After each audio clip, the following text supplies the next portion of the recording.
परम सत्कारयोग साध संगत जी, एक बारी सारे अपनी रसना पवित्र करिए ते आखिए धन श्री सतगुरु जगजीत सिंह जी।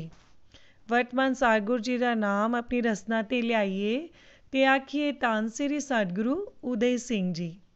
साध संगत जी, अज दी साखी का सिरलेख है मैनू सतगुरु जी ने काल तो बचाया।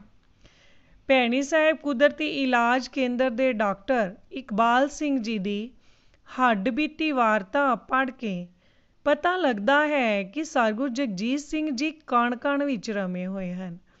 वो सिख की पुकार सुन के उत्थे ही प्रगट हो के उसकी सहायता करते हैं। कदी कृष्ण रूप हो के द्रौपदी नूं नंगी होण तो बचाया अते कदी राम रूप हो के घुमियारी दे मरे हुए पुत्र नूं जीवन दान दिता। साडे कोई पूर्वले करम अत उत्तम हन जिस करके असी इन्हां दे चरनां विच आए हाँ। लोड़ सिर्फ इस गल दी है कि असी इन्हां दे हुक्मां दी उलंघना ना करिए, फिर वो सदा ही अंग संग हो के साडी रखिया करदे हन। डॉक्टर साहिब जी दी आप बीती उन्हां दे ही लफ्ज़ां विच है। 20 फरवरी 1971 का दिन सी। उन्हां दिनां विच मेरी रिहाइश पिंड राणिया विखे सी। मैं नवां अजे आयुर्वेदिक का डॉक्टर बनिया सा। मैं हर रोज़ राणिया तो प्रताप नगर तड़के इशनान करके साइकिल ते बैठ के करीब 15 किलोमीटर का पंध करके अपने क्लीनिक ते जाना। सारा दिन मरीज वेखने, फिर शाम नूं साइकिल चला के अपने पिंड राणिया हनेरे पे घर पहुँचना। राणिया तो जीवन नगर टप के रस्ते विच मस्तानगढ़ पैंदा सी। उन्हां दिनां विच श्री सतगुरु जी ज़्यादा जीवन नगर जां मस्तानगढ़ ही रहिंदे सन। दूसरे चौथे दिन मैं मस्तानगढ़ साइकिल खड़ी करके श्री सतगुरु जी नूं नमस्कार करके अपने क्लीनिक ते चला जांदा सा। पहलां दी तरह मैं 20 फरवरी वाले दिन मस्तानगढ़ रुकिया अते सच्चे पातशाह जी नूं नमस्कार करन लई सतगुरु जी वल जा रहा सा। सतगुरु जी एक वण थल्ले कुर्सी ते बैठे सन। मैं चरनां ते मत्था टेकिया अते सच्चे पातशाह जी ने मैनू पुछया कि इकबाल तू कित्थों आया है। मैं दोवें हाथ जोड़ के उत्तर दिता कि जी मैं राणिया तो आ रहा हाँ। उन्होंने पूछया कि कित्थे चलिया है। मैं अर्ज की जी कि मैं प्रताप नगर अपने क्लीनिक ते चलिया हाँ। हुक्म होया मस्तानगढ़ कईयां नूं नामुराद बुखार ने घेरिया होया है। जांदा होया सारे बीमारां नूं वेख के दवाई दिंदा जा। सत बचन करके मैं मरीजां वाल जाण ही लगा सा कि पातशाह जी ने पिछों आवाज़ मारी कि डॉक्टर जी मेरी गल सुन के जाया जे। हुक्म किया कि मैं हुणे जीप ते करी वाले जाना है। सामने जेड़े मिस्त्री कंध बनाउंदे ने तू उन्हां दा ध्यान रखी। उन्हां नूं जल पानी छकाई। जदों प्रशादा छकावेगा विच कड़छी कड़छी घ्यो भी जरूर पा दई अते जे कोई 2 कड़छियां पवाए तां पा दई, ना करी। मैं सत बचन कह के मरीजां वाल चला गया। मरीजां नूं वेख के मैं दवाइयां दित्तियां। मैनू सच्चे पातशाह जी ने एक बारी फिर आवाज़ मारी अते हुक्म किया कि समा बड़ा खतरनाक है, बच के रहा कर। पर मैं अनभोल गल ना समझ सकिया। मैं अद्धे घंटे विच सारे बीमारां नूं दवाइयां दे दित्तियां क्योंकि मैनू फिकर सी कि मैं अपने दवाखाने छेती पहुंचा। उत्थे मरीज उडीक रहे होणगे। मन विच मरीजां दा फिकर जिहा लगा होया सी। एक सिख संघने जिहे बरोटे थल्ले खलोता होया सी। मैं उहदे कोल चला गया अते पुछया सिखा कित्थों आया है। सिख ने उत्तर दिता कि जी मैं दमदमे तो आया हाँ। मैं उसका तरला जिहा लिया अते उसनूं कहा कि आ जेड़े कंध दी सेवा करदे ने इन्हां नूं जल पानी छका दे। ਉਹ जल पानी छकाउण ਚੱਲਿਆ ਸੀ। मैं उसनूं रोक के कहा कि वीर जी जल पानी तो बाद प्रशादा भी छकाओगे। उस सिख ने मैनू कहा कि संत जी तुसी बेफिक्र हो के जाओ। मेरे धन भाग ने जो तुसी मैनू सिखा साधा दी सेवा दा मौका दिता है। ਸਾਧ ਸੰਗਤ ਜੀ, ਮਨੁੱਖ ਸਦਾ ਹੀ ਭੁੱਲਣਹਾਰ ਹੈ। ਕਈ ਵਾਰੀ ਸਤਿਗੁਰੂ ਜੀ ਦੇ ਹੁਕਮ ਦੀ ਉਲੰਘਣਾ ਕਰ ਬੈਠਦਾ ਹੈ। ਨੁਕਸਾਨ ਹੋਣ ਤੋਂ ਬਾਅਦ ਫਿਰ ਪਛਤਾਉਂਦਾ ਹੈ।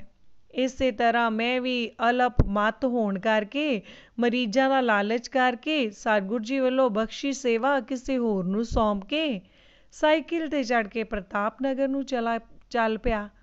ਮਸਤਾਨਗੜ੍ਹ ਦੇ ਇਲਾਕੇ ਵਿੱਚ ਝਾੜੀਆਂ ਬਹੁਤ ਹੁੰਦੀਆਂ ਸਨ। ਮੈਂ ਅਜੇ ਥੋੜ੍ਹੀ ਦੂਰ ਹੀ ਗਿਆ ਸਾਂ ਕਿ ਵੇਖਦਾ ਹਾਂ ਕਿ ਇੱਕ ਮਾਰਨ ਵਾਲਾ ਸਾਨ ਮੇਰੇ ਵੱਲ ਭੱਜਾ ਆਉਂਦਾ ਹੈ। ਮੈਂ ਸਮਝਦਿਆਂ ਮੈਨੂੰ ਦੇਰ ਨਹੀਂ ਲੱਗੀ। ਮੈਂ ਇੱਕਦਮ ਸਾਈਕਲ ਸੁੱਟ ਝਾੜੀ ਵੱਲ ਭੱਜਾ। ਸਾਨ ਮੇਰੇ ਪਿੱਛੇ ਭੱਜਾ। ਜਦੋਂ ਝਾੜੀ ਵੱਲਾ ਕੇ ਮੈਨੂੰ ਮਾਰਨ ਲਈ ਮੇਰੇ ਵੱਲ ਦੌੜਿਆ ਤਾਂ ਮੈਂ ਜਿੰਦ ਬਚਾਉਣ ਲਈ ਦੂਸਰੀ ਝਾੜੀ ਦੇ ਓਹਲੇ ਲਈ ਭੱਜਿਆ। ਸਾਨ ਦੇ ਵੱਡੇ ਵੱਡੇ ਤਿੱਖੇ ਸਿੰਗ ਵੇਖ ਕੇ ਡਰ ਰਿਹਾ ਸਾਂ ਅਤੇ ਮਨ ਹੀ ਮਨ ਸੋਚ ਰਿਹਾ ਸਾਂ ਕਿ ਅੱਜ ਮੈਂ ਨਹੀਂ ਬਚਦਾ, ਇਹ ਸਾਨ ਮੈਨੂੰ ਮਾਰ ਹੀ ਦੇਵੇਗਾ। ਸਾਨ ਨੇ ਕਰੀਬ 10-20 ਮਿੰਟ ਮੇਰੀਆਂ ਦੌੜਾਂ ਕਢਾਈਆਂ। ਮੈਂ ਮੁੜਕੋ ਮੁੜਕੀ ਹੋ ਗਿਆ। ਮੇਰਾ ਸਾਹ ਨਾਲ ਸਾਹ ਨਾ ਰਲੇ, ਬੁਰੀ ਹਾਲਤ ਹੋ ਗਈ। ਮੈਂ ਸਾਈਕਲ ਤੋਂ ਕਰੀਬ 2 ਕਿਲੋ ਦੂਰ ਚਲਾ ਗਿਆ ਹੋਵਾਂਗਾ। ਅੱਗੋਂ ਪੱਧਰੀ ਜ਼ਮੀਨ ਆ ਗਈ। ਮੈਂ ਸਾਨ ਦੇ ਅੱਗੇ ਲੱਗ ਕੇ ਭੱਜਿਆ ਅਤੇ ਸਾਨ ਮੇਰੇ ਪਿੱਛੇ ਭੱਜਿਆ। ਮੈਂ ਸੋਚਿਆ ਕਿ ਹੁਣ ਇਹ ਮੈਨੂੰ ਨਹੀਂ ਛੱਡਣਾ, ਕਿਉਂਕਿ ਉਹ ਮੇਰੇ ਨਾਲੋਂ ਜ਼ਿਆਦਾ ਭੱਜਣ ਵਾਲਾ ਹੱਟਾ ਕੱਟਾ ਜਾਨਵਰ ਸੀ। ਅਚਾਨਕ ਮੇਰੇ ਮੂੰਹੋਂ ਨਿਕਲਿਆ ਕਿ ਹੇ ਸਤਿਗੁਰੂ ਜਗਜੀਤ ਸਿੰਘ ਜੀ, ਮੈਨੂੰ ਬਚਾਓ। ਦੌੜ ਮੈਂ ਅੱਗੇ ਵੱਲ ਰਿਹਾ ਸਾਂ, ਧਿਆਨ ਮੇਰਾ ਪਿੱਛੇ ਸਾਨ ਵੱਲ ਸੀ। ਸਾਨ ਬਿਲਕੁਲ ਮੇਰੇ ਨੇੜੇ ਆ ਚੁੱਕਾ ਸੀ। ਉਸ ਦੀ ਦੂਰੀ ਸਿਰਫ 2 ਜਾਂ 3 ਫੁੱਟ ਦੀ ਹੀ ਰਹਿ ਗਈ ਸੀ। ਮੇਰਾ ਧਿਆਨ ਉਸੇ ਵੱਲ ਸੀ। ਜ਼ਮੀਨ ਪੱਧਰੀ ਸੀ। ਮੈਂ ਵੇਖਿਆ ਸਾਨ ਨੂੰ ਠੇਡਾ ਲੱਗਾ ਏ। ਉਸ ਦਾ ਸਿੰਗ ਮੇਰੇ ਲੱਕ ਪਿੱਛੇ ਆ ਲੱਗਾ। ਸਾਨ ਠੇਡਾ ਲੱਗਣ ਨਾਲ 3-4 ਬਾਜੀਆਂ ਖਾ ਗਿਆ। ਮੈਂ ਮੁੜ ਕੇ ਸਾਈਕਲ ਵੱਲ ਦੌੜਿਆ। ਸਾਈਕਲ ਕੋਲ ਪਹੁੰਚ ਕੇ ਛੇਤੀ ਨਾਲ ਸਾਈਕਲ ਖੜਾ ਕੀਤਾ ਅਤੇ ਸਾਈਕਲ 'ਤੇ ਬੈਠ ਕੇ ਸਾਈਕਲ ਨੂੰ ਭਜਾਇਆ। ਧਿਆਨ ਮੇਰਾ ਸਾਨ ਵੱਲ ਹੀ ਸੀ। ਮੈਂ ਵੇਖਿਆ ਸਾਨ ਉਸੇ ਤਰ੍ਹਾਂ ਚਾਰੇ ਖਾਨੇ ਚਿੱਤ ਨੌ ਨਿਸਲ ਪਿਆ ਹੋਇਆ ਸੀ, ਜਿਵੇਂ ਉਸ ਵਿੱਚ ਉੱਠਣ ਦੀ ਹਿੰਮਤ ਹੀ ਨਾ ਰਹੀ ਹੋਵੇ। ਮੈਂ ਸ਼ਾਮ ਨੂੰ ਰੋਜ਼ ਦੀ ਤਰ੍ਹਾਂ ਘਰ ਪਰਤ ਆਇਆ। ਦੂਸਰੇ ਦਿਨ ਮੈਂ ਫਿਰ ਰਾਣੀਆਂ ਤੋਂ ਸਾਈਕਲ 'ਤੇ ਸਵਾਰ ਹੋ ਕੇ ਚੱਲਿਆ। ਮੈਂ ਸੋਚਿਆ ਕਿ ਸੱਚੇ ਪਾਤਸ਼ਾਹ ਜੀ ਦੇ ਦਰਸ਼ਨ ਹੀ ਕਰ ਜਾਵਾਂ। ਦੂਰੋਂ ਸਤਿਗੁਰੂ ਜੀ ਨੂੰ ਇੱਕ ਬੂਟੇ ਥੱਲੇ ਖਲੋਤੇ ਵੇਖ ਕੇ ਸਾਈਕਲ ਖੜਾ ਕਰਕੇ ਵਾਹੋ ਦਾਹੀ ਸਤਿਗੁਰੂ ਜੀ ਵੱਲ ਤੁਰਿਆ। ਸਤਿਗੁਰੂ ਜੀ ਇਕੱਲੇ ਹੀ ਸਨ, ਹੋਰ ਕੋਈ ਵੀ ਸਿੱਖ ਸਾਧ ਕੋਲ ਨਹੀਂ ਸੀ। ਮੈਂ ਨੇੜੇ ਜਾ ਕੇ ਜੋੜਾ ਲਾ ਕੇ ਸਤਿਗੁਰੂ ਜੀ ਦੇ ਚਰਨਾਂ 'ਤੇ ਮੱਥਾ ਟੇਕਿਆ। ਮੱਥਾ ਟੇਕ ਕੇ ਜਦੋਂ ਮੈਂ ਸਿੱਧਾ ਹੋਇਆ ਤਾਂ ਸਤਿਗੁਰੂ ਜੀ ਨੇ ਮੈਨੂੰ ਪੁੱਛਿਆ ਕਿ ਕੱਲ੍ਹ ਸਾਨ ਨੇ ਠੇਡਾ ਖਾ ਕੇ ਕਿੰਨੀਆਂ ਬਾਜੀਆਂ ਖਾਧੀਆਂ ਸਨ। ਮੈਂ ਅਰਜ਼ ਕੀਤੀ ਕਿ ਪਾਤਸ਼ਾਹ ਜੀ, ਮੈਂ ਗਿਣੀਆਂ ਨਹੀਂ। ਸਤਿਗੁਰੂ ਜੀ ਨੇ ਆਪਣੇ ਖੱਬੇ ਚਰਨ ਦਾ ਗਿੱਟਾ ਦਿਖਾ ਕੇ ਮੈਨੂੰ ਦੱਸਿਆ ਕਿ ਮੈਂ ਹੀ ਉਸ ਦੀ ਲੱਤ ਵਿੱਚ ਲੱਤ ਅੜਾ ਕੇ ਉਸ ਨੂੰ ਸੁੱਟਿਆ ਸੀ।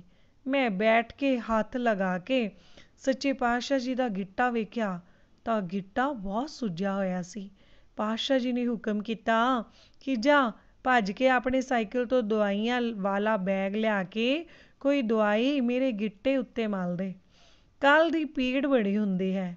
ਮੈਂ ਭੱਜ ਕੇ ਆਪਣੀ ਸਾਈਕਲ ਤੋਂ ਦਵਾਈਆਂ ਵਾਲਾ ਬੈਗ ਲਿਆ ਕੇ ਉਸ ਵਿੱਚੋਂ ਮਲਣ ਵਾਲੀ ਦਵਾਈ ਕੱਢੀ। ਸਤਿਗੁਰੂ ਜੀ ਧਰਤੀ ਉੱਤੇ ਬੈਠ ਗਏ ਅਤੇ ਚਰਨ ਮੇਰੇ ਵੱਲ ਕਰ ਦਿੱਤਾ। ਮੈਂ ਗਿੱਟੇ ਉੱਤੇ ਮਲਮ ਮਲ ਰਿਹਾ ਸਾਂ ਅਤੇ ਮੇਰੀਆਂ ਅੱਖਾਂ ਵਿੱਚੋਂ ਅੱਥਰੂ ਵਗੇ ਹੀ ਜਾ ਰਹੇ ਸਨ। ਸਤਿਗੁਰੂ ਜੀ ਬਚਨ ਕੀਤਾ, ਮੈਂ ਗਿੱਟੇ ਦੀ ਪੀੜ ਕਰਕੇ ਸਾਰੀ ਰਾਤ ਨਹੀਂ ਸੁੱਤਾ, ਪਰ ਸ਼ੁਕਰ ਹੈ ਤੇਰੀ ਜਾਨ ਤੇ ਬਚ ਗਈ ਹੈ। ਨਾਲ ਹੀ ਬਚਨ ਕੀਤਾ, ਉਹ ਸਾਨ ਨਹੀਂ ਕਾਲ ਸੀ ਜਿਹੜਾ ਤੈਨੂੰ ਲੈਣ ਆਇਆ ਹੋਇਆ ਸੀ। ਤੂੰ ਹਾਲੇ ਬਹੁਤ ਦੀਨ ਦੁਖੀਆਂ ਦੀ ਸੇਵਾ ਕਰਨੀ ਹੈ, ਇਸ ਲਈ ਤੈਨੂੰ ਬਚਾਇਆ ਹੈ। ਬਿਮਾਰਾਂ ਦੀ ਸੇਵਾ ਕਰਿਆ ਕਰ। ਮੈਂ ਕੱਲ੍ਹ ਕਰੀ ਵਾਲੇ ਵੀ ਨਹੀਂ ਜਾ ਸਕਿਆ, ਅੱਜ ਜਾਵਾਂਗਾ। ਮੈਂ ਸਤਿਗੁਰੂ ਜੀ ਦੇ ਚਰਨਾਂ 'ਤੇ ਮੱਥਾ ਰੱਖ ਜਾਰੋ ਜਾਰ ਰੋਣ ਲੱਗ ਪਿਆ। ਸਤਿਗੁਰੂ ਜੀ ਮੇਰੀ ਕੰਡ 'ਤੇ ਹੱਥ ਫੇਰੀ ਜਾ ਰਹੇ ਸਨ ਅਤੇ ਨਾਲ ਹੀ ਮੈਨੂੰ ਦਿਲਾਸਾ ਦੇ ਰਹੇ ਸਨ। ਮੈਂ ਆਪਣੇ ਵੱਲੋਂ ਸਤਿਗੁਰੂ ਜੀ ਦੇ ਹੁਕਮਾਂ ਨੂੰ ਨਾ ਮੰਨਣ ਦੀ ਮਾਫ਼ੀ ਮੰਗ ਰਿਹਾ ਸਾਂ। ਸਤਿਗੁਰੂ ਜੀ ਨੇ ਮੈਨੂੰ ਦੋਹਾਂ ਮੋਢਿਆਂ ਤੋਂ ਆਸਰਾ ਦੇ ਕੇ ਮੈਨੂੰ ਸਿੱਧਾ ਕਰਕੇ ਬਿਠਾ ਕੇ ਬਚਨ ਕੀਤਾ, ਕੋਈ ਨਹੀਂ, ਮਨੁੱਖ ਸਦਾ ਹੀ ਭੁੱਲਣਹਾਰ ਹੈ। ਸਾਰੇ ਹੀ ਸੱਚੇ ਪਾਤਸ਼ਾਹ ਜੀ ਦੇ ਚਰਨਾਂ 'ਚ ਨਮਸਕਾਰ ਕਰੀਏ ਤੇ ਆਖੀਏ, ਧੰਨ ਸ੍ਰੀ ਸਤਿਗੁਰੂ ਜਗਜੀਤ ਸਿੰਘ ਜੀ।